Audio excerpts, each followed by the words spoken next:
ಈ ಮೂವಿ ಮುಗಿಯೋಷ್ಟರಲ್ಲಿ ನಿಮ್ಮ ತಲೆಲಂತೂ ಒಂದು ಯೋಚನೆ ಬಂದಿರುತ್ತೆ, ಈ ರೀತಿ ನಿಜವಾಗ್ಲೂ ಆಗುತ್ತಾ, ಆದ್ರೂ ಹೇಗಾಗೋದಕ್ಕೆ ಸಾಧ್ಯ ಅಂತ. ಈ ಮೂವಿಯ ಹೀರೋ ಮಾಡುವಂತ ಕೆಲಸಗಳನ್ನ ನಾವು ಯೋಚನೆ ಕೂಡ ಮಾಡೋದಕ್ಕಾಗೋದಿಲ್ಲ ಅಂತ ಒಂದು ಥ್ರಿಲ್ಲಿಂಗ್ ಎಕ್ಸ್ಪೀರಿಯನ್ಸ್ ಅನ್ನ ಈ ಮೂವಿ ನಿಮ್ಗೆ ಕೊಡುತ್ತೆ. ಅಂದಂಗೆ ಈ ಮೂವಿ ಹೆಸರು ಸೋರ್ಸ್ ಕೋಡ್ ಅಂತ. ಈ ಮೂವಿಯ ಕೊನೆಯಲ್ಲಿ ಒಂದು ಅನೌನ್ಸ್ಮೆಂಟ್ ಕೂಡ ಇದೆ, ಅದನ್ನು ಕೂಡ ನೋಡಿ. ಸರ್, ಈಗ ನಾವು ತುಂಬಾ ಟೈಮ್ ವೇಸ್ಟ್ ಮಾಡದೆ ನಮ್ಮ ಮೇನ್ ಸ್ಟೋರಿ ಕಡೆಗೆ ಹೊರಟೋಗೋಣ.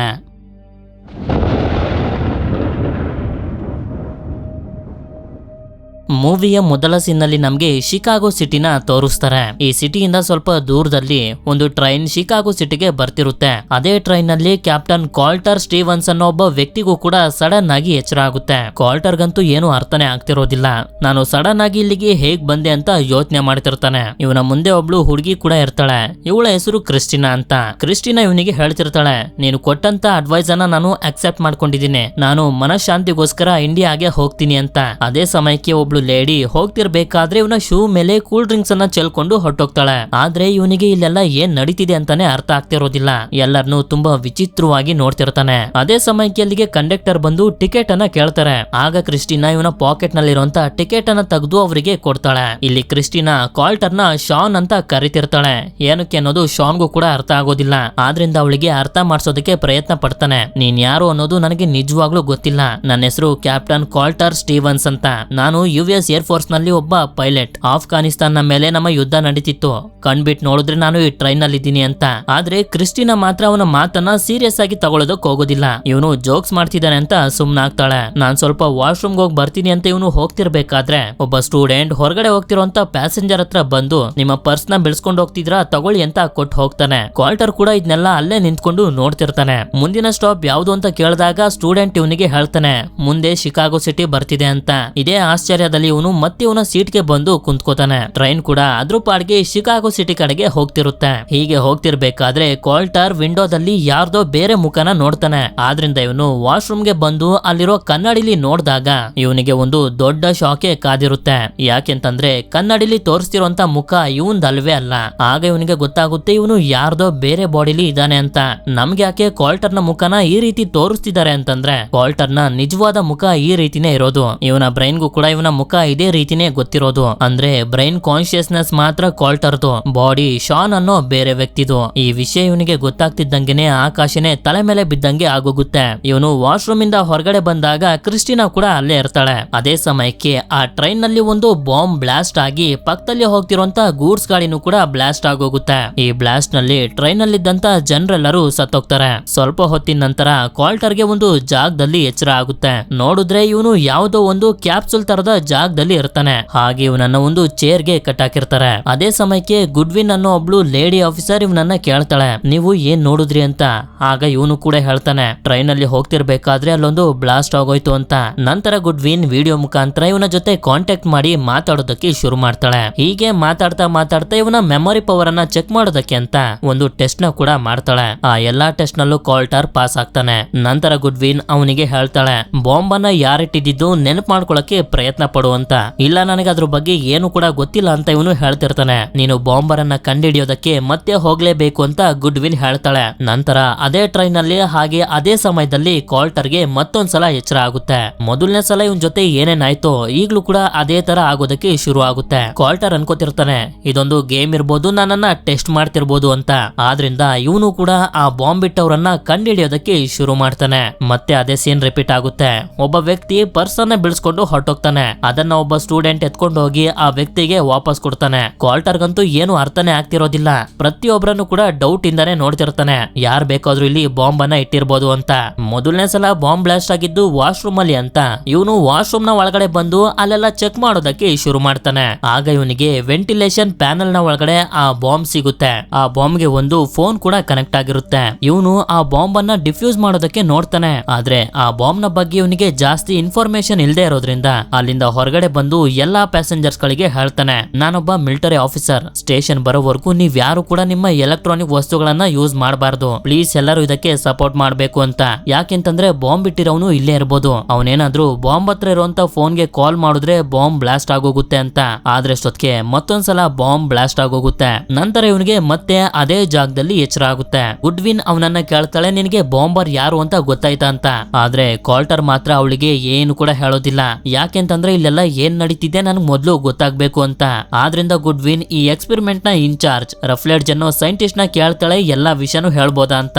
ಸರಿ ಆಯ್ತು ಹೇಳು ಅಂತ ಅವನು ಕೂಡ ಹೇಳ್ತಾನೆ. ಆಗ ಇವಳು ಕೂಡ ಹೇಳೋದಕ್ಕೆ ಶುರು ಮಾಡ್ತಾಳೆ. ಇವತ್ ಬೆಳಗ್ಗೆ ಶಿಕಾಗೋಗೆ ಹೋಗ್ತಿದ್ದಂತ ಒಂದು ಟ್ರೈನ್ ನಲ್ಲಿ ಬಾಂಬ್ ಬ್ಲಾಸ್ಟ್ ಆಯ್ತು. ಆ ಟ್ರೈನ್ ನಲ್ಲಿ ಇದ್ದಂತ ಶಾನ್ ಅನ್ನೋ ಒಬ್ಬ ವ್ಯಕ್ತಿಯ ಬಾಡಿ ಒಳಗಡೆ ನಿನ್ನ ಬ್ರೈನ್ ನಲ್ಲಿ ಇರುವಂತ ಕಾನ್ಶಿಯಸ್ನೆಸ್ ನ ಬಾಂಬ್ ಬ್ಲಾಸ್ಟ್ ಆಗಕ್ಕೂ ಮುಂಚೆನೆ ಕಳಿಸ್ತಿದೀವಿ. ಆ ಬಾಂಬ್ ಇಟ್ಟಿರೋನು ಯಾರು ಅಂತ ಕಂಡಿಡಿಯೋದಕ್ಕೆ. ಬಾಂಬ್ ಎಲ್ಲಿದೆ ಅಂತ ನಿನಗೆ ಗೊತ್ತಾಯ್ತಂತ ಕೇಳಿದಾಗ ಇವನು ಕೂಡ ಹೇಳ್ತಾನೆ ವಾಶ್ರೂಮ್ ನ ವೆಂಟಿಲೇಷನ್ ಪ್ಯಾನೆಲ್ ಒಳಗಡೆ ಆ ಬಾಂಬ್ ಇದೆ, ಒಂದು ಸೆಲ್ ಫೋನ್ ಗೆ ಆ ಬಾಂಬ್ ಕನೆಕ್ಟ್ ಆಗಿದೆ ಅಂತ.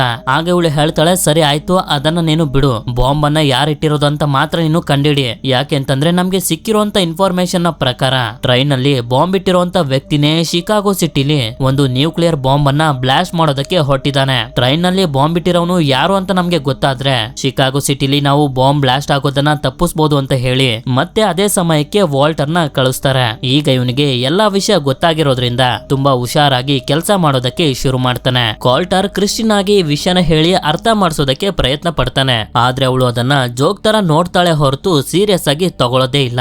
ಅದೇ ಸಮಯಕ್ಕೆ ಇವನು ನೋಡ್ತಾನೆ ಒಬ್ಬ ವ್ಯಕ್ತಿ ತುಂಬಾ ಗಾಬರಿಯಿಂದ ವಾಶ್ರೂಮ್ ಇಂದ ಹೊರಗಡೆ ಬರ್ತಾನೆ. ಆಗ ಇವನು ಕ್ರಿಸ್ಟಿನಾನ ಕೇಳ್ತಾನೆ ನೀನು ಬೇರೆ ಯಾರನ್ನಾದ್ರೂ ವಾಶ್ರೂಮ್ ಇಂದ ಹೊರಗಡೆ ಬರೋದನ್ನ ನೋಡ್ದ ಅಂತ. ಆಗ ಇವಳು ಹೇಳ್ತಾಳೆ ಹೌದು ನೀನು ಕೂಡ ಹೋಗಿದ್ದೆ ಅಂತ. ಆದ್ರಿಂದ ಇವನಿಗೆ ಕಾಲ್ಟರ್ ಇರುವಂತ ಬಾಡಿ ಶಾನ್ ನ ಮೇಲೆ ತುಂಬಾ ಡೌಟ್ ಬಂದು ಅವನ ಬ್ಯಾಗ್ ಅನ್ನ ಚೆಕ್ ಮಾಡಿ ನೋಡಿದಾಗ ಇವನಿಗೆ ಗೊತ್ತಾಗುತ್ತೆ ಶಾನ್ ಒಬ್ಬ ಟೀಚರ್ ಅಂತ. ಅದೇ ಸಮಯಕ್ಕೆ ವಾಶ್ರೂಮ್ ಇಂದ ಹೊರಗಡೆ ಬಂದಿದ್ದಂತ ವ್ಯಕ್ತಿ ಅದೇ ಸ್ಟೇಷನ್ ಅಲ್ಲಿ ಇಳ್ಕೊತಿರ್ತಾನೆ. ಆದ್ರಿಂದ ಇವನು ಕೂಡ ಕ್ರಿಸ್ಟಿನ ಜೊತೆ ಅದೇ ಸ್ಟೇಷನ್ ಅಲ್ಲಿ ಇಳ್ಕೊಂಡು ಇವಳನ್ನ ಒಂದು ಜಾಗದಲ್ಲಿ ಕೂರಿಸಿ ಆ ವ್ಯಕ್ತಿನ ಫಾಲೋ ಮಾಡ್ಕೊಂಡು ವಾಶ್ರೂಮ್ ವರ್ಗೂ ಬರ್ತಾನೆ. ಇವನು ಆ ವ್ಯಕ್ತಿನ ತುಂಬಾನೇ ಅಬ್ಸರ್ವ್ ಮಾಡ್ತಿರ್ತಾನೆ. ಇವನು ಅವನನ್ನ ನೋಡ್ತಿರೋದನ್ನ ಆ ವ್ಯಕ್ತಿನೂ ಕೂಡ ನೋಡಿ ಅಲ್ಲಿಂದ ಹೊರಗಡೆ ಬಂದ್ಬಿಡ್ತಾನೆ. ಹೊರಗಡೆ ಬಂದು ಇವನು ಕುಂತಿರ್ಬೇಕಾದ್ರೆ ಕಾಲ್ಟರ್ ಕೂಡ ಇವನನ್ನ ಫಾಲೋ ಮಾಡ್ಕೊಂಡು ಅಲ್ಲೇ ಬಂದು ಸ್ವಲ್ಪ ನಿಮ್ ಫೋನ್ ಕೊಡಕ್ಕಾಗುತ್ತಾ ಅಂತ ಕೇಳ್ತಾನೆ. ಆದ್ರೆ ವ್ಯಕ್ತಿ ಫೋನ್ ಕೊಡೋದಕ್ಕೆ ಒಪ್ಕೊಳ್ಳೋದಿಲ್ಲ. ಯಾಕೆ ಅಂತಂದ್ರೆ ಕಾಲ್ಟರ್ಗೆ ಅನ್ನಿಸ್ತಿರುತ್ತೆ ಇವನೇ ಬಾಂಬ್ ಇಟ್ಟಿರೋದು ಅಂತ. ಇವನ ಹತ್ರ ಇರುವಂತ ಫೋನ್ ಅನ್ನ ಇಸ್ಕೊಬಿಟ್ರೆ ಬಾಂಬ್ ಬ್ಲಾಸ್ಟ್ ಆಗೋದಿಲ್ಲ ಅಂತ ಅನ್ಕೊಂಡಿರ್ತಾನೆ. ಇದರಿಂದ ಇವರಿಬ್ಬರ ಮಧ್ಯೆ ಒಂದು ದೊಡ್ಡ ಜಗಳನೆ ಆಗೋಗುತ್ತೆ. ಅದೇ ಸಮಯಕ್ಕೆ ಕಾಲ್ಟರ್ ನೋಡ್ತಾನೆ ಮತ್ತೊಂದ್ಸಲ ಟ್ರೈನ್ ನಲ್ಲಿ ಬಾಂಬ್ ಬ್ಲಾಸ್ಟ್ ಆಗೋಗುತ್ತೆ. ಆಗ ಇವನಿಗೆ ಗೊತ್ತಾಗುತ್ತೆ ಬಾಂಬ್ ಇಟ್ಟಿರೋದು ಈ ವ್ಯಕ್ತಿ ಅಲ್ಲ ಅಂತ. ಅದೇ ಸಮಯಕ್ಕೆ ಇವನು ಮಿಸ್ ಆಗಿ ಟ್ರ್ಯಾಕ್ ನ ಮೇಲೆ ಬಿದ್ದೋಗ್ತಾನೆ. ಬರ್ತಿದ್ದಂತ ಟ್ರೈನ್ ಇವನನ್ನ ನಚ್ಕೊಂಡು ಹೊಟ್ಟೋಗುತ್ತೆ. ನಂತರ ಇವನಿಗೆ ಮತ್ತೊಂದ್ಸಲ ಅದೇ ಕ್ಯಾಪ್ಸೂಲ್ ಅಲ್ಲಿ ಎಚ್ಚರ ಆಗುತ್ತೆ. ಆದ್ರೆ ಈ ಸಲ ಗುಡ್ವಿನ್ ಇವನ್ ಜೊತೆ ಮಾತಾಡ್ತಿರೋದಿಲ್ಲ. ಹಾಗೆ ಈ ಜಾಗದಲ್ಲಿ ತುಂಬಾನೇ ಕೋಲ್ಡ್ ಜಾಸ್ತಿ ಆಗೋಗಿರುತ್ತೆ. ಈ ಕಡೆ ನಮ್ಗೆ ಲ್ಯಾಬ್ ನಲ್ಲಿ ತೋರಿಸ್ತಾರೆ. ಸೈಂಟಿಸ್ಟ್ ಗಳೆಲ್ಲ ಸೇರಿ ಕಾಲ್ಟರ್ ನ ಜೊತೆ ಕಾಂಟ್ಯಾಕ್ಟ್ ಮಾಡೋದಕ್ಕೆ ಪ್ರಯತ್ನ ಪಡ್ತಿರ್ತಾರೆ. ಇಲ್ಲಿ ನಮ್ಗೆ ಡೌಟ್ ಬರೋದಕ್ಕೆ ಶುರು ಆಗುತ್ತೆ. ಕಾಲ್ಟರ್ ಗೆ ಏನೋ ಹೆಚ್ಚು ಕಡಿಮೆ ಆಗೋಗಿದೆ, ಅದನ್ನ ಸೈಂಟಿಸ್ಟ್ ಗಳೆಲ್ಲ ಸೇರಿ ಕಾಲ್ಟರ್ ಇಂದ ಮುಚ್ಚಿಡ್ತಿದ್ದಾರೆ ಅಂತ. ಈ ಕಡೆ ಕಾಲ್ಟರ್ ಕೂಡ ಆ ಕ್ಯಾಪ್ಸೂಲ್ ಇಂದ ಹೊರಗಡೆ ಬರೋದಕ್ಕೆ ತುಂಬಾನೇ ಪ್ರಯತ್ನ ಪಡ್ತಿರ್ತಾನೆ. ನಂತರ ಅಲ್ಲಿರುವಂತ ವೈರ್ ಗಳನ್ನೆಲ್ಲ ಸರಿ ಮಾಡಿ ಮತ್ತೆ ಕಾಂಟ್ಯಾಕ್ಟ್ ಗೆ ಬರೋ ರೀತಿ ಮಾಡ್ತಾನೆ. ಅಲ್ಲಿ ಗುಡ್ವಿನ್ ನ ಬದಲು ಈ ಎಕ್ಸ್ಪೆರಿಮೆಂಟ್ ಅನ್ನ ಮಾಡ್ತಿರೋಂತ ರಫ್ಲೆಡ್ಜ್ ಇರ್ತಾನೆ. ಇವನು ಅವರಿಗೆ ಹೇಳ್ತಾನೆ ನಾನು ಟ್ರೈನ್ ಇಂದ ಒಂದು ಹುಡುಗಿನ ಹೊರಗಡೆ ಕರ್ಕೊಂಡ್ ಬಂದಿದ್ದೀನಿ, ಅವಳ ಹೆಸರು ಕ್ರಿಸ್ಟಿನಾ ಅಂತ, ಅವಳು ಬದುಕಿದಾಳೆ ಅಂತ. ಆಗ ಅವರು ಇವನಿಗೆ ಹೇಳ್ತಾರೆ ಹಾಗಾಗೋದಕ್ಕೆ ಸಾಧ್ಯನೇ ಇಲ್ಲ. ಪಾಸ್ಟ್ ನಲ್ಲಿ ಏನಾದ್ರೂ ಚೇಂಜಸ್ ಅನ್ನ ಮಾಡಿದ್ರೆ ಫ್ಯೂಚರ್ ಅಲ್ಲಿ ಅದು ಚೇಂಜ್ ಆಗೋದಿಲ್ಲ.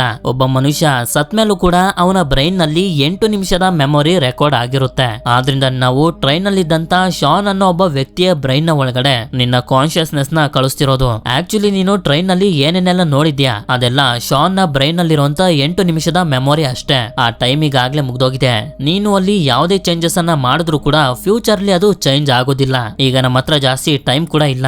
ನಾವು ಶಿಕಾಗೋ ಸಿಟಿನ ಕಾಪಾಡಬೇಕು ಅಂತಂದ್ರೆ ನೀನು ಆ ಬಾಂಬ್ ಇಟ್ಟಿರೋವನ್ನ ಕಂಡುಹಿಡಿಲೇಬೇಕು ಅಂತ ಹೇಳಿ ಇವನನ್ನ ಮತ್ತೆ ಅದೇ ಟ್ರೈನ್ ನ ಒಳಗಡೆ ಕಳಿಸ್ತಾರೆ. ಮೊದ್ಲು ಏನೇನ್ ನಡೆದಿತ್ತು ಅದೆಲ್ಲ ಮತ್ತೊಂದ್ಸಲ ರಿಪೀಟ್ ಆಗುತ್ತೆ. ನಂತರ ಇವನು ಆ ಬಾಂಬ್ ಇಟ್ಟಿರೋವನೇನಾದ್ರೂ ಸಿಕ್ಕಿದ್ರೆ ಅವನನ್ನ ಸಾಯಿಸ್ಬೇಕು ಅಂತ ಸೆಕ್ಯೂರಿಟಿ ರೂಮ್ ಗೆ ಬಂದು ಅಲ್ಲಿಟ್ಟಿರುವಂತ ಗನ್ ಅನ್ನ ತಗೋತಿರ್ತಾನೆ. ಅದೇ ಸಮಯಕ್ಕೆ ಅಲ್ಲಿಗೆ ಸೆಕ್ಯೂರಿಟಿಗಳು ಬಂದು ಇವನನ್ನ ಹಿಡಿದು ಬಿಡ್ತಾರೆ. ನೆಕ್ಸ್ಟ್ ಸ್ಟೇಷನ್ ಬರ್ತಿದ್ದಂಗೆನೆ ಇವನನ್ನ ಪೊಲೀಸ್ಗೆ ಒಪ್ಪಿಸ್ಬೇಕು ಅಂತ ಸೆಕ್ಯೂರಿಟಿಗಳು ಕಾಯ್ತಿರ್ತಾರೆ. ಆದ್ರೆ ಇವನು ಕ್ರಿಸ್ಟಿನಾಗೆ ಅರ್ಥ ಮಾಡಿಸೋದಕ್ಕೆ ಪ್ರಯತ್ನ ಪಡ್ತಿರ್ತಾನೆ. ಅದೇ ಸಮಯಕ್ಕೆ ಮತ್ತೊಂದ್ಸಲ ಬಾಂಬ್ ಬ್ಲಾಸ್ಟ್ ಆಗಿ ಇವನು ಮತ್ತೆ ಅದೇ ಕ್ಯಾಪ್ಸೂಲ್ ನ ಒಳಗಡೆ ಬರ್ತಾನೆ. ನಾನು ಮೊದ್ಲು ನನ್ನ ತಂದೆ ಜೊತೆ ಮಾತಾಡ್ಬೇಕು ಅಂತ ಇವನು ಗುಡ್ವಿನ್ ಗೆ ಹೇಳ್ತಿರ್ತಾನೆ. ಅದೇ ಸಮಯಕ್ಕೆ ಇವನು ಅಲ್ಲೇ ಇರುವಂತ ಒಂದು ಲೋಗೋನ ನೋಡ್ಬಿಡ್ತಾನೆ. ನಂತರ ಗುಡ್ವಿನ್ ಇವನಿಗೆ ಹೇಳ್ತಾಳೆ ನಮ್ಮ ಹತ್ರ ಈಗ ನಿಜವಾಗ್ಲೂ ಟೈಮ್ ಇಲ್ಲ. ಈ ಮಿಷನ್ ಮುಗಿತಿದ್ದಂಗೆನೆ ನೀನು ನಿನ್ ತಂದೆ ಜೊತೆ ಮಾತಾಡ್ಬೋದು. ಈಗ ಮೊದ್ಲು ನೀನು ಆ ಬಾಂಬ್ ಅನ್ನ ಹುಡುಕು ಅಂತ ಹೇಳಿ ಇವನನ್ನ ಮತ್ತೆ ಅದೇ ಟ್ರೈನ್ ಗೆ ಕಳಿಸ್ತಾಳೆ. ಇವನು ನೋಡ್ಕೊಂಡಿದ್ನಲ್ಲ ಆ ಲೋಗೋನ ಬಿಡಿಸಿ ಅದ್ರ ಬಗ್ಗೆ ಕಂಡುಹಿಡಿಯೋದಕ್ಕೆ ಪ್ರಯತ್ನ ಪಡ್ತಿರ್ತಾನೆ. ಅದೇ ಸಮಯಕ್ಕೆ ಇವನ ಹತ್ರ ಕ್ರಿಸ್ಟಿನಾ ಬಂದಾಗ ಅವಳಿಗೆ ಹೇಳ್ತಾನೆ ನನ್ನ ಒಬ್ಬ ಫ್ರೆಂಡ್ ಕಾಲ್ಟರ್ ಅವನು US ಮಿಲಿಟರಿಲಿ ಇದ್ದ. ಅವನು ಆಫ್ಘಾನಿಸ್ತಾನ ಮೇಲೆ ಯುದ್ಧ ಮಾಡ್ತಿರ್ಬೇಕಾದ್ರೆ ಎಲ್ಲೋ ಮಾಯ ಆಗೋಗಿದ್ದಾನೆ. ಅವನ ಬಗ್ಗೆ ಏನಾದ್ರೂ ಇನ್ಫಾರ್ಮೇಶನ್ ಕಲೆಕ್ಟ್ ಮಾಡೋದಕ್ಕಾಗುತ್ತಾ ಅಂತ. ಸರಿ ಅಂತ ಹೇಳಿ ಅದಕ್ಕೆ ಅವಳು ಕೂಡ ಒಪ್ಕೋತಾಳೆ. ಯಾಕೆಂತಂದ್ರೆ ಕ್ರಿಸ್ಟಿನಾ ಒಂದು ರೇಡಿಯೋ ಕಂಪನಿಲಿ ಕೆಲಸ ಮಾಡ್ತಿರ್ತಾಳೆ. ಇವನ್ ಯಾಕೆ ಇವನ ಬಗ್ಗೆನೇ ಇನ್ಫಾರ್ಮೇಶನ್ ನ ಕಲೆಕ್ಟ್ ಮಾಡೋದಕ್ಕೆ ಹೇಳ್ತಿದ್ದಾನೆ ಅಂತಂದ್ರೆ ಆಫ್ಘಾನಿಸ್ತಾನ್ ನಲ್ಲಿ ಇವನಿಗೆ ಯುದ್ಧ ಮಾಡ್ತಿರ್ಬೇಕಾದ್ರೆ ಏನಾಯ್ತು ಅನ್ನೋದು ಇವನ್ಗೆನೆ ಗೊತ್ತಿರೋದಿಲ್ಲ, ಅದ್ರ ಬಗ್ಗೆ ತಿಳ್ಕೊಳ್ಳೋದಕ್ಕೆ ಅಂತ.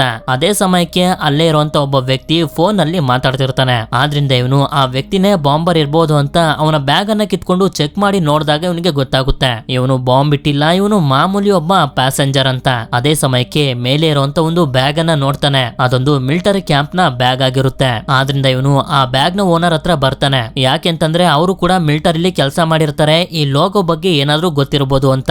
ಇವನು ಆ ಲೋಗೋನ ಅವರಿಗೆ ತೋರಿಸಿ ಇದ್ರ ಬಗ್ಗೆ ಗೊತ್ತಾ ಅಂತ ಕೇಳ್ತಾನೆ. ಆಗ ಅವರು ಹೇಳ್ತಾರೆ ಇದೊಂದು ಏರ್ ಫೋರ್ಸ್ ನ ಲೋಗೋ ಅಂತ. ಸರಿ ಅಂತ ಹೇಳಿ ಇವನು ಅವ್ರ ಹತ್ರ ಫೋನ್ ಅನ್ನ ಇಸ್ಕೊಂಡು ಆ ಲೋಗೋ ಬಗ್ಗೆ ಇವನು ಇಂಟರ್ನೆಟ್ ನಲ್ಲಿ ಸರ್ಚ್ ಮಾಡಿದಾಗ ಇವನಿಗೆ ರಫ್ಲೆಡ್ಜ್ ನ ನಂಬರ್ ಸಿಗುತ್ತೆ. ಆದ್ರಿಂದ ಇವನು ರಫ್ಲೆಡ್ಜ್ ಗೆ ಕಾಲ್ ಮಾಡಿ ಅವನ ಜೊತೆ ಮಾತಾಡೋದಕ್ಕೆ ನೋಡ್ತಿರ್ಬೇಕಾದ್ರೇನೆ ಇವನ ಹತ್ರ ಕ್ರಿಸ್ಟಿನಾ ಬಂದು ಹೇಳ್ತಾಳೆ, ನೀನು ಹೇಳಿದಂತ ಕ್ಯಾಪ್ಟನ್ ಕಾಲ್ಟರ್ ಸ್ಟೀವನ್ಸ್ 2 ತಿಂಗಳಿಂದಾನೇ ಸತ್ತೋಗಿದ್ದಾನೆ. ಆಫ್ಘಾನಿಸ್ತಾನ ಮೇಲೆ ಯುದ್ಧನ ಮಾಡ್ತಿರ್ಬೇಕಾದ್ರೆ ಬಾಂಬ್ ಬಿದ್ದು ಅವನು ಸತ್ತೋಗಿರೋದು ಅಂತ. ಇದನ್ನ ಕೇಳಿ ಇವನಿಗಂತೂ ಜೀವ ಹೋದಂಗೆ ಆಗೋಗುತ್ತೆ. ಅದೇ ಸಮಯಕ್ಕೆ ಇವನು ಪ್ರಜ್ಞೆ ತಪ್ಪಿ ಬಿದ್ದೋಗ್ತಾನೆ. ಕಣ್ಣು ಬಿಟ್ಟು ನೋಡಿದ್ರೆ ಮತ್ತೆ ಅದೇ ಕ್ಯಾಪ್ಸೂಲ್ ನಲ್ಲಿ ಇರ್ತಾನೆ. ನಂತರ ಇವನು ಗುಡ್ವಿನ್ ನ ಕೇಳ್ತಾನೆ, ನಾನು ಸತ್ತೋಗಿದ್ದೀನ ಅಂತ. ಆದ್ರೆ ಅವಳು ಇವನಿಗೆ ಪೂರ್ತಿ ವಿಷಯನ ಹೇಳೋದಿಲ್ಲ. ನಿನ್ನ ಬ್ರೈನ್ ನ ಒಂದಷ್ಟು ಪಾರ್ಟ್ಸ್ ಗಳು ಇನ್ನೂ ಬದುಕಿವೆ ಅಂತ ಹೇಳ್ತಾಳೆ. ಅಂದ್ರೆ ಕಾಲ್ಟರ್ ಈಗ ಈ ಕ್ಯಾಪ್ಸೂಲ್ ನ ಒಳಗಡೆ ಇದಾನಲ್ಲ, ಇದೆಲ್ಲ ಬರೀ ಭ್ರಮೆ ಅಷ್ಟೇ. ಇವನ ಬ್ರೈನ್ ಈ ತರ ಇಮ್ಯಾಜಿನ್ ಮಾಡ್ಕೋತಿರೋದು. ಕಾಲ್ಟರ್ ಈಗ ಹೇಗಿದ್ದಾನೆ, ಯಾವ ಪರಿಸ್ಥಿತಿಲಿ ಇದ್ದಾನೆ ಅಂತ ನಮ್ಗೆ ತೋರಿಸೋದಿಲ್ಲ. ನಂತರ ಕಾಲ್ಟರ್ ರಫ್ಲೆಡ್ಜ್ ಗೆ ಹೇಳ್ತಾನೆ, ಇವತ್ ಬೆಳಗ್ಗೆ ಬಾಂಬ್ ಬ್ಲಾಸ್ಟ್ ಹಾಕಿಂತ ಮುಂಚೆ ನಾನ್ ನಿನ್ನ ಕಾಂಟ್ಯಾಕ್ಟ್ ಮಾಡಿದ್ದೆ, ನಿನ್ಗೆ ಮಿಸ್ಡ್ ಕಾಲ್ ಬಂದಿರಬಹುದು ನೋಡು ಅಂತ. ಆದ್ರೆ ರಫ್ಲೆಡ್ಜ್ ಮಾತ್ರ ಅದನ್ನ ಒಪ್ಕೊಳ್ಳೋದಕ್ಕೆ ರೆಡಿ ಆಗಿರೋದಿಲ್ಲ. ನೀನು ಫೋನ್ ಮಾಡಿದ್ರು ಕೂಡ ನನಗೆ ಅದು ಬಂದು ತಲುಪಿರೋದಿಲ್ಲ. ನೀನು ಕಾಲ್ ಮಾಡಿರೋದು ಪಾಸ್ಟ್ ನಲ್ಲಿ ಇರುವಂತ ರಫ್ಲೆಡ್ಜ್ ಗೆ. ಪಾಸ್ಟ್ ನಲ್ಲಿ ಏನೇ ಚೇಂಜಸ್ ಅನ್ನ ಮಾಡಿದ್ರು ಕೂಡ ಅದು ಇಲ್ಲಿ ಫ್ಯೂಚರ್ ನಲ್ಲಿ ಬದಲಾಗೋದಿಲ್ಲ. ಟ್ರೈನ್ ಬ್ಲಾಸ್ಟ್ ಆಗಿರೋದೇ ಬೇರೆ ಟೈಮ್ ಲೈನ್ ನಲ್ಲಿ, ಈಗ ನಾವು ಮಾತಾಡ್ತಿರೋದೇ ಬೇರೆ ಟೈಮ್ ಲೈನ್ ನಲ್ಲಿ ಅಂತ ಹೇಳ್ತಾನೆ. ನನ್ಗೆ ಯಾಕೆ ಈ ತರ ಟಾರ್ಚರ್ ಕೊಡ್ತಿದ್ದೀರಾ, ನನ್ ಪಾಡಿಗೆ ನನ್ನನ್ನ ಸಾಯಕ್ಕಾದ್ರೂ ಬಿಡಿ ಅಂತ ಹೇಳ್ತಾನೆ. ಈ ಮಿಷನ್ ಮುಗಿದ್ಮೇಲೆ ನೀನು ಸಾಯಬಹುದು ಅಂತ ರಫ್ಲೆಡ್ಜ್ ಹೇಳ್ತಾನೆ. ನಂತರ ಇವನನ್ನ ಮತ್ತೆ ಆ ಟ್ರೈನ್ ನ ಒಳಗಡೆ ಕಳಿಸ್ತಾರೆ. ಆದ್ರೆ ಈ ಸಲನು ಕೂಡ ಇವನಿಗೆ ಬಾಂಬ್ ಅನ್ನ ಕಂಡುಹಿಡಿಯೋದಕ್ಕೆ ಆಗೋದಿಲ್ಲ. ಮತ್ತೆ ಅದೇ ಕ್ಯಾಪ್ಸೂಲ್ ನ ಒಳಗಡೆ ಕಣ್ಣನ್ನ ಬಿಡ್ತಾನೆ. ಆದ್ರೆ ಇವನನ್ನ ಮತ್ತೊಂದ್ಸಲ ಆ ಟ್ರೈನ್ ನ ಒಳಗಡೆ ಕಳಿಸ್ತಾರೆ. ಈ ಸಲನು ಕೂಡ ಬಾಂಬ್ ಬಿಟ್ಟಿರೋರು ಯಾರು ಅಂತ ಇವನಿಗೆ ಗೊತ್ತಾಗೋದಿಲ್ಲ. ಆಗ ರಫ್ಲೆಡ್ಜ್ ಇವನಿಗೆ ಹೇಳ್ತಾನೆ, ನೀನು ಬಾಂಬ್ ಬಿಟ್ಟಿರೋರು ಯಾರು ಅಂತ ಕಂಡು ಹಿಡಿಯೋವರೆಗೂ ನಿನ್ನನ್ನ ಮತ್ತೆ ಮತ್ತೆ ಕಳಿಸ್ತಾನೆ ಇರ್ತೀವಿ. ಆದ್ರಿಂದ ಸುಮ್ನೆ ಟೈಮ್ ಅನ್ನ ವೇಸ್ಟ್ ಮಾಡ್ಬೇಡ, ಬಾಂಬ್ ಬಿಟ್ಟಿರೋರು ಯಾರು ಕಂಡಿಡಿ ಅಂತ. ಇಲ್ಲ ನನ್ನ ಕೈಲಾಗ್ತಿಲ್ಲ, ಪ್ಲೀಸ್ ನನ್ನ ಬಿಟ್ಬಿಡಿ ಅಂತ ಹೇಳ್ತಿರ್ತಾನೆ.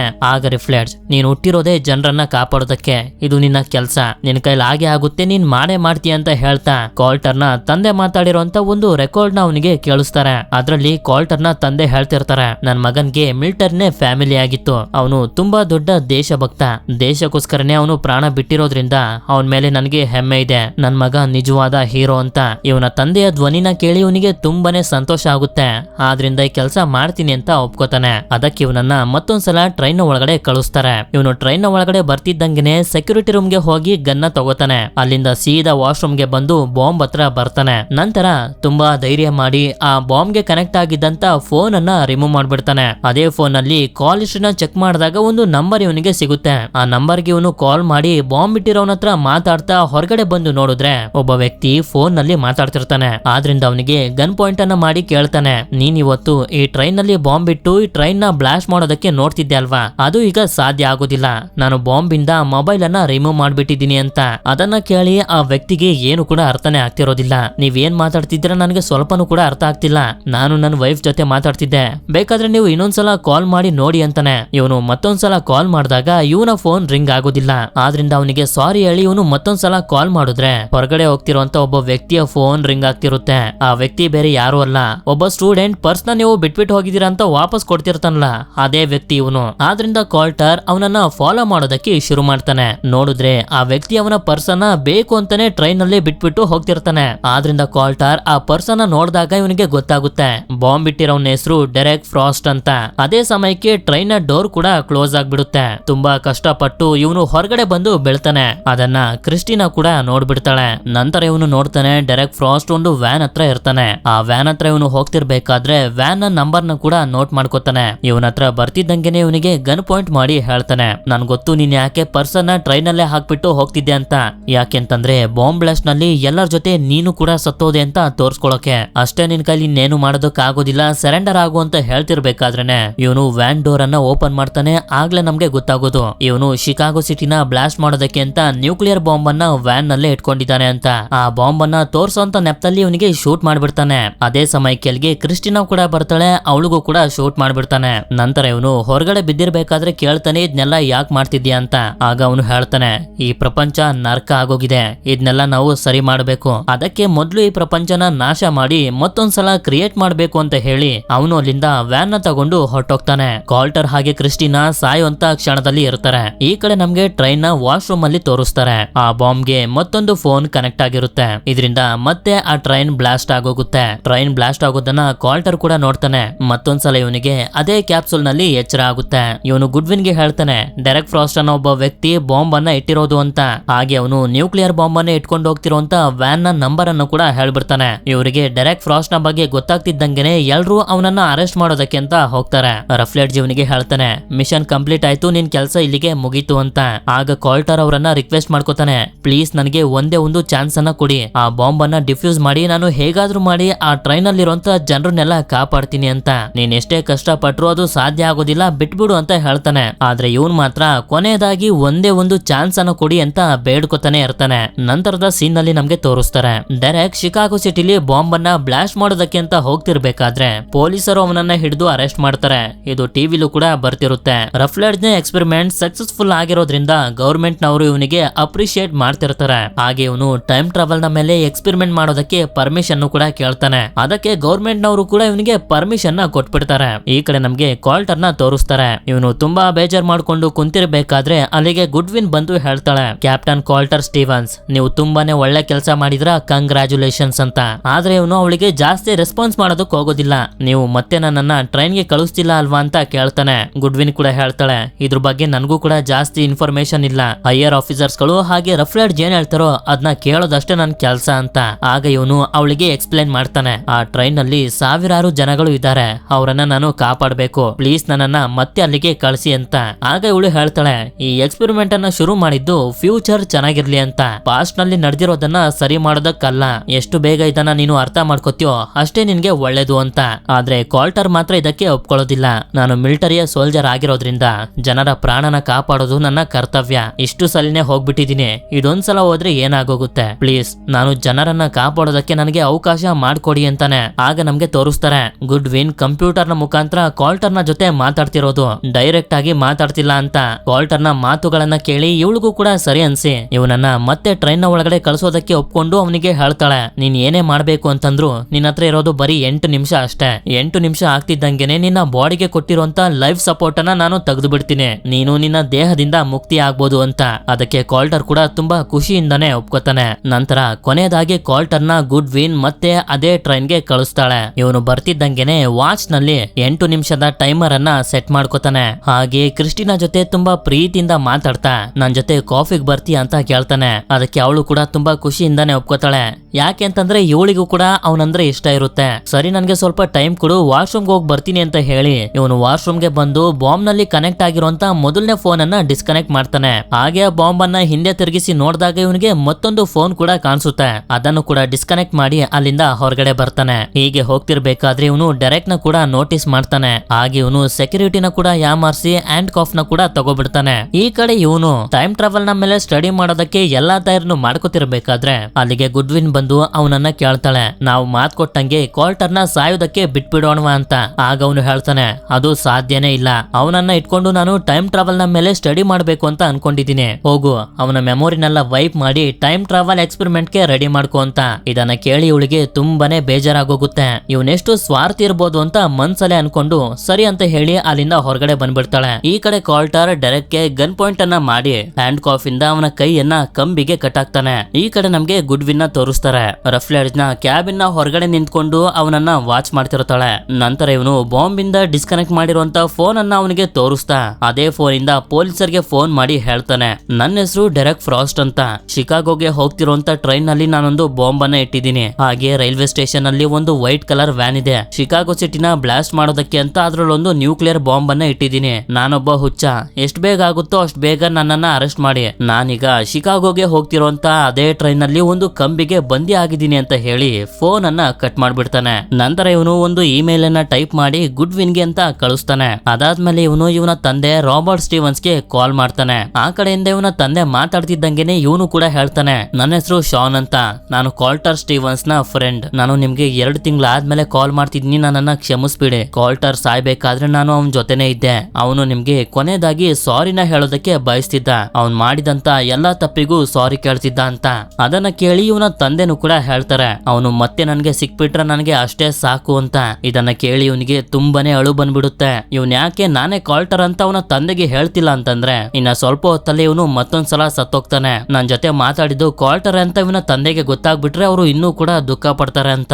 ನಂತರ ಇವನು ಅವರಿಗೆ ಆರೋಗ್ಯನ ಚೆನ್ನಾಗಿ ನೋಡ್ಕೊಳ್ಳಿ, ಹುಷಾರಾಗಿರಿ ಅಂತ ಹೇಳಿ ಫೋನ್ ಅನ್ನ ಕಟ್ ಮಾಡ್ಬಿಡ್ತಾನೆ. ಈ ಕಡೆ ಗುಡ್ವಿನ್ ಕಾಲ್ಟರ್ ನ ನಿಜವಾದ ಬಾಡಿ ಇರೋಂತ ಬಾಕ್ಸ್ ಅನ್ನ ಓಪನ್ ಮಾಡ್ತಾಳೆ. ಆಗ ನಮ್ಗೆ ಅವನ ಬಾಡಿ ಸ್ವಲ್ಪ ಕಾಣಿಸುತ್ತಷ್ಟೇ. ಈ ಕಡೆ ಕಾಲ್ಟರ್ ಟ್ರೈನ್ ನಲ್ಲಿ ಕ್ರಿಸ್ಟಿನಾ ಹತ್ರ ಬರ್ತಾನೆ. ಈಗ ಇವನ ಹತ್ರ ಜಾಸ್ತಿ ಟೈಮ್ ಇಲ್ದೇ ಇರೋದ್ರಿಂದ ಎಷ್ಟಾಗುತ್ತೋ ಅಷ್ಟು ಕ್ರಿಸ್ಟಿನಾ ಜೊತೆ ಖುಷಿಯಾಗಿರೋದಕ್ಕೆ ಪ್ರಯತ್ನ ಪಡ್ತಿರ್ತಾನೆ. ಈ ಕಡೆ ನಮ್ಗೆ ರಫ್ಲೆಡ್ಜ್ ನ ತೋರಿಸ್ತಾರೆ. ಗುಡ್ವಿನ್ ಕಾಲ್ಟರ್ ನ ಬಾಡಿಗೆ ಕೊಟ್ಟಿರುವಂತ ಲೈಫ್ ಸಪೋರ್ಟರ್ ನ ಆಫ್ ಮಾಡ್ತಿದ್ದಾಳೆ ಅಂತ ಇವನಿಗೆ ಗೊತ್ತಾಗ್ಬಿಡುತ್ತೆ. ಟ್ರೈನ್ ನಲ್ಲಿ ಕಾಲ್ಟರ್ ಒಬ್ಬ ಕಮಿಡಿಯನ್ ಹತ್ರ ಬಂದು ಅವನಿಗೆ ಚಾಲೆಂಜ್ ಮಾಡ್ತಾನೆ. ನಾನು ನಿನಗೆ ಚಾಲೆಂಜ್ ಮಾಡಿ ಹೇಳ್ತೀನಿ, ನೀನು ಈ ಟ್ರೈನ್ ನಲ್ಲಿ ಇರೋರ್ನೆಲ್ಲ ನಗ್ಸೋದಕ್ಕೆ ಆಗೋದಿಲ್ಲ ಅಂತ. ಕಾಮಿಡಿಯನ್ ಆ ಚಾಲೆಂಜ್ ಅನ್ನ ಅಕ್ಸೆಪ್ಟ್ ಮಾಡಿ ಅಲ್ಲಿರೋರ್ನೆಲ್ಲ ನಗ್ಸೋದಕ್ಕೆ ಶುರು ಮಾಡ್ತಾನೆ. ಈ ಕಡೆ ಇವನು ಡೋರ್ ಅನ್ನ ಓಪನ್ ಮಾಡಿ ಗುಡ್ವಿನ್ ನ ತಡೆಯೋದಕ್ಕೆ ಅಂತ ಬರ್ತಿರ್ತಾನೆ. ಆದ್ರೆ ಆ ಡೋರ್ ನ ಪಾಸ್ವರ್ಡ್ ಗುಡ್ವಿನ್ ಗೆ ಮಾತ್ರ ಗೊತ್ತಿರೋದು. ಈ ಕಡೆ ಕಾಲ್ಟರ್ ಯಾಕೆ ಈ ರೀತಿ ಎಲ್ಲ ಮಾಡ್ತಿದ್ದಾನೆ ಅಂತಂದ್ರೆ ರಫ್ಲೆಡ್ಜ್ ಹೇಳಿರೋ ಪ್ರಕಾರ ಬಾಂಬ್ ಬ್ಲಾಸ್ಟ್ ಆಗಿಲ್ಲ ಅಂದ್ರೂ ಈ ಟ್ರೈನ್ ನಲ್ಲಿರುವಂತ ಜನರೆಲ್ಲರೂ ಸತ್ತೋಗ್ತಾರೆ. ಸಾಯೋದಕ್ಕಿಂತ ಮುಂಚೆ ಈ ಜನರೆಲ್ಲರೂ ಸ್ವಲ್ಪ ಖುಷಿಯಾಗಿರ್ಲಿ ಅಂತ ಗುಡ್ವಿನ್ ಕಾಲ್ಟರ್ ನ ಲೈಫ್ ಸಪೋರ್ಟ್ ಅನ್ನ ಆಫ್ ಮಾಡ್ತಿದ್ದಂಗೆನೆ ಈ ಕಡೆ ಟ್ರೈನ್ ನಲ್ಲಿ ಎಲ್ಲನೂ ಕೂಡ ಸ್ಟಾಪ್ ಆಗ್ತಿರುತ್ತೆ. ಟ್ರೈನ್ ಅಲ್ಲಿ ಇದ್ದಂತ ಜನರೆಲ್ಲರೂ ಹಾಗೆ ಫ್ರೀಸ್ ಆಗ್ಬಿಟ್ಟಿರ್ತಾರೆ. ಈ ಕಡೆ ಸೆಕ್ಯೂರಿಟಿಗಳು ಡೋರ್ ಅನ್ನ ಓಪನ್ ಮಾಡ್ಕೊಂಡು ಬಂದಾಗ ನಮ್ಗೆ ತೋರಿಸ್ತಾರೆ ಕಾಲ್ಟರ್ ನ ಬಾಡಿ ನಿಜವಾಗ್ಲೂ ಹೇಗಿತ್ತು ಅಂತ. ಪ್ರೆಸೆಂಟ್ ನಲ್ಲಿ ಕಾಲ್ಟರ್ ನ ಲೈಫ್ ಸಪೋರ್ಟ್ ಅನ್ನ ಆಫ್ ಮಾಡಿದ್ರು ಕೂಡ ಇವನಿಗೆ ಏನು ಆಗಿರೋದಿಲ್ಲ. ಟ್ರೈನ್ ಕೂಡ ಸೇಫ್ ಆಗಿ ಶಿಕಾಗೋ ಸಿಟಿಗೆ ಬಂದು ತಲುಪುತ್ತೆ. ಕಾಲ್ಟರ್ ಮಾಡಿರುವಂತ ಕೆಲಸದಿಂದ ಅಮೆರಿಕದಲ್ಲಿ ಈಗ ಯಾವುದೇ ತರದ ಕೆಟ್ಟ ಘಟನೆ ಆಗಿರೋದಿಲ್ಲ. ಆಕ್ಚುಲಿ ಹೇಳಬೇಕು ಅಂತಂದ್ರೆ ಕಾಲ್ಟರ್ ಬಾಂಬ್ ಅನ್ನ ಡಿಫ್ಯೂಸ್ ಮಾಡ್ತಿದ್ದಂಗೆನೆ ಒಂದು ಹೊಸ ಬೇರೆ ಟೈಮ್ ಲೈನ್ ಕ್ರಿಯೇಟ್ ಆಗೋಗಿರುತ್ತೆ. ಅಷ್ಟೇ ಅಲ್ಲ, ಇವನು ಇನ್ಮೇಲಿಂದ ಶಾನ್ ನ ಬಾಡಿಲಿ ಕ್ರಿಸ್ಟಿನಾ ಜೊತೆನೆ ಇರಬೇಕು ಅಂತಾನು ಕೂಡ ಡಿಸೈಡ್ ಮಾಡ್ಬಿಟ್ಟಿರ್ತಾನೆ. ಯಾಕೆ ಅಂತಂದ್ರೆ ಇವನು ವಾಪಸ್ ಇವನ ಟೈಮ್ ಲೈನ್ ಗೆ ಹೋಗೋದಕ್ ಆಗೋದಿಲ್ಲ. ಅಕಸ್ಮಾತ್ ಹೋದ್ರೂ ಕೂಡ ಇವನ ಬಾಡಿಲಿ ಪ್ರಾಣ ಕೂಡ ಇಲ್ಲ. ಈಗ ಈ ಹೊಸ ಟೈಮ್ ಲೈನ್ ನಲ್ಲಿ ಕಾಲ್ಟರ್ ಹಾಗೆ ಕ್ರಿಸ್ಟಿನಾ ಜೊತೆಲೇ ಇರಬೇಕು ಅಂತ ಡಿಸೈಡ್ ಮಾಡ್ತಾರೆ. ನಂತರ ನಮ್ಗೆ ಗುಡ್ವಿನ್ ನ ತೋರಿಸ್ತಾರೆ. ಪ್ರೆಸೆಂಟ್ ನಲ್ಲಿ ಲೈಫ್ ಸಪೋರ್ಟ್ ಅನ್ನ ಆಫ್ ಮಾಡುದಲ್ಲ, ಆ ಗುಡ್ವಿನ್ ಅಲ್ಲ ಇವಳು. ಕಾಲ್ಟರ್ ಬಾಂಬ್ ಅನ್ನ ಡಿಫ್ಯೂಸ್ ಮಾಡಿದ್ಮೇಲೆ ಹೊಸದಾಗಿ ಕ್ರಿಯೇಟ್ ಆಯ್ತಲ್ಲ ಟೈಮ್ ಲೈನ್, ಆ ಟೈಮ್ ಲೈನ್ ನಲ್ಲಿ ಇರುವಂತ ಗುಡ್ವಿನ್ ಇವಳು. ಆಗ್ಲೇ ಕಾಲ್ಟರ್ ಕಳ್ಸಿದಂತ ಇಮೇಲ್ ಇವಳಿಗೆ ಬರುತ್ತೆ. ಆ ಇಮೇಲ್ ನಲ್ಲಿ ಕಾಲ್ಟರ್ ಇದುವರೆಗೂ ಏನೇನಾಯ್ತು ಎಲ್ಲಾನು ಕೂಡ ಟೈಪ್ ಮಾಡಿ ಕಳ್ಸಿರ್ತಾನೆ. ಅದನ್ನ ನೋಡಿ ಇವಳು ರಫ್ಲೆಡ್ಜ್ ಗೆ ಹೇಳೋದಕ್ಕೆ ಅಂತ ಬಂದಾಗ ಅಲ್ಲಿರುವಂತ ಒಬ್ಬ ಪೊಲೀಸ್ ಆಫೀಸರ್ ಹೇಳ್ತಿರ್ತಾನೆ, ಟ್ರೈನ್ ನಲ್ಲಿ ಬಾಂಬ್ ಇಡೋದಕ್ಕೆ ಬಂದಿದ್ದಂತ ವ್ಯಕ್ತಿ ನಮ್ಗೆ ಸಿಗಾಕೊಂಡಿದ್ದಾನೆ. ಅವನು ನಮ್ಗೆ ಸಿಕ್ಕಿರ್ಲಿಲ್ಲ ಅಂತಿದ್ರೆ ಟ್ರೈನ್ ನ ಹಾಗೆ ಶಿಕಾಗೋ ಸಿಟಿನ ಬ್ಲಾಸ್ಟ್ ಮಾಡ್ಬಿಡ್ತಿದ್ದ ಅಂತ. ಇದನ್ನ ಕೇಳಿ ಗುಡ್ವಿನ್ ಗೆ ಕನ್ಫರ್ಮ್ ಆಗೋಗುತ್ತೆ ಮೇಲ್ ನಲ್ಲಿ ಬಂದಿರೋದೆಲ್ಲ ನಿಜಾನೇ ಅಂತ. ಆದ್ರಿಂದ ಅವಳು ಕಾಲ್ಟರ್ ನ ಬಾಡಿ ಇಟ್ಟಿರೋಂತ ಜಾಗಕ್ಕೆ ಬರ್ತಾಳೆ. ಈ ಟೈಮ್ ಅಲ್ಲಿ ಇನ್ನ ಕಾಲ್ಟರ್ ನ ಬಾಡಿಯಿಂದ ಪ್ರಾಣ ಹೋಗಿರೋದಿಲ್ಲ, ಅವನು ಇನ್ನ ಅರ್ಧಂಬರ್ಧ ಜೀವದಲ್ಲೇ ಬದುಕಿರ್ತಾನೆ. ಗುಡ್ವಿನ್ ಆ ಇಮೇಲ್ ನ ನೋಡಿ ತುಂಬಾ ಶಾಕ್ ಆಗಿ ಕಾಲ್ಟರ್ ನ ಬಾಡಿನ ನೋಡ್ತಿರ್ತಾಳೆ. ಇಲ್ಲಿಗೆ ಈ ಮೂವಿ ಎಂಡ್ ಆಗೋಗುತ್ತೆ. ಈ ಮೂವಿನ ಮುಗಿಸೋದಕ್ಕಿಂತ ಮುಂಚೆ ನಿಮ್ಮೆಲ್ಲರಿಗೂ ಒಂದು ವಿಷಯನ ಹೇಳೋದಕ್ಕೆ ಇಷ್ಟಪಡ್ತೀನಿ. ನಮ್ಮ ಚಾನೆಲ್ ನಲ್ಲಿ 100K ಸಬ್ಸ್ಕ್ರೈಬರ್ಸ್ ಕಂಪ್ಲೀಟ್ ಆಗಿರೋದ್ರಿಂದ ಒಂದು ಪ್ರೊಫೆಷನಲ್ ಮೈಕ್ ಅನ್ನ ಗಿವ್ ಅವೇ ಮಾಡ್ಬೇಕು ಅಂತ ಅನ್ಕೊಂಡಿದೀವಿ. ನೀವೇನಾದ್ರೂ ಯೂಟ್ಯೂಬ್ ಚಾನೆಲ್ ನ ಸ್ಟಾರ್ಟ್ ಮಾಡಿದೀರಾ ಅಂತಂದ್ರೆ ನಿಮ್ಗೆ ಮೈಕ್ ನ ಅವಶ್ಯಕತೆ ಇದೆ ಅಂತಂದ್ರೆ ಮೈಕ್ ನಿಮ್ಗೆ ಸಿಗುತ್ತೆ. ಆದ್ರೆ ನೀವು ನಿಜವಾದ ಕ್ರಿಯೇಟರ್ ಅಂತ ನಮ್ಗೆ ಗೊತ್ತಾಗ್ಬೇಕು. ಅದಕ್ಕೆ ನೀವು ನಿಮ್ಮ ಚಾನಲ್ ಲಿಂಕ್ ಅನ್ನ ಹಾಗೆ ನಿಮ್ದೇನಾದ್ರೂ ಯೂಟ್ಯೂಬ್ ನ ಸಣ್ಣ ಸೆಟಪ್ ಇದ್ರು ಕೂಡ ಅದ್ರ ಫೋಟೋನ ನಮ್ಗೆ ಇನ್ಸ್ಟಾಗ್ರಾಮ್ ಅಲ್ಲಿ ಕಳಿಸಿ. ಇನ್ಸ್ಟಾಗ್ರಾಮ್ ನ ಐಡಿ ನಿಮ್ಗೆ ಡಿಸ್ಕ್ರಿಪ್ಷನ್ ಅಲ್ಲಿ ಸಿಗುತ್ತೆ. ಯಾರ್ ಚಾನಲ್ ಜೆನ್ಯೂನ್ ಆಗಿದೆ ಅಂತ ನಾವು ಚೆಕ್ ಮಾಡಿ ಅವರಿಗೆ ನಾವು ಮೈಕ್ ಅನ್ನ ಕಳಿಸ್ತೀವಿ. ಆದ್ರೆ ಒಂದನ್ನ ಮಾತ್ರ ನೆನಪಲ್ಲಿ ಇಟ್ಕೊಳ್ಳಿ, ನಾವು ಗಿವ್ ಅವೇ ಮಾಡ್ತಿರುವಂತ ಮೈಕ್ ಬರೀ ಕಂಪ್ಯೂಟರ್ ಮಾತ್ರ ಸಪೋರ್ಟ್ ಆಗೋದು. ಮೈಕ್ ಅವಶ್ಯಕತೆ ಇದ್ದವ್ರು ಮಾತ್ರ ಈ ಗಿವ್ ಅವೇಲಿ ಪಾರ್ಟಿಸಿಪೇಟ್ ಮಾಡಿ ಅಂತ ಹೇಳ್ತಾ ಈ ವಿಡಿಯೋನ ಇಲ್ಲಿಗೆ ಎಂಡ್ ಮಾಡ್ತಿದ್ದೀನಿ. ಮೂವಿ ಇಷ್ಟ ಆಗಿತ್ತು ಅಂತಂದ್ರೆ ಲೈಕ್ ಮಾಡಿ, ವಿಡಿಯೋ ಹೇಗನಿಸ್ತು ಅಂತ ನನಗೆ ಕಮೆಂಟ್ ಮಾಡಿ ತಿಳಿಸಿ. ಸಿಗೋಣ ಮತ್ತೊಂದು ಅಮೇಜಿಂಗ್ ಆಗಿರುವಂತ ವಿಡಿಯೋದಲ್ಲಿ. Until then stay tune mister explainer Kannada.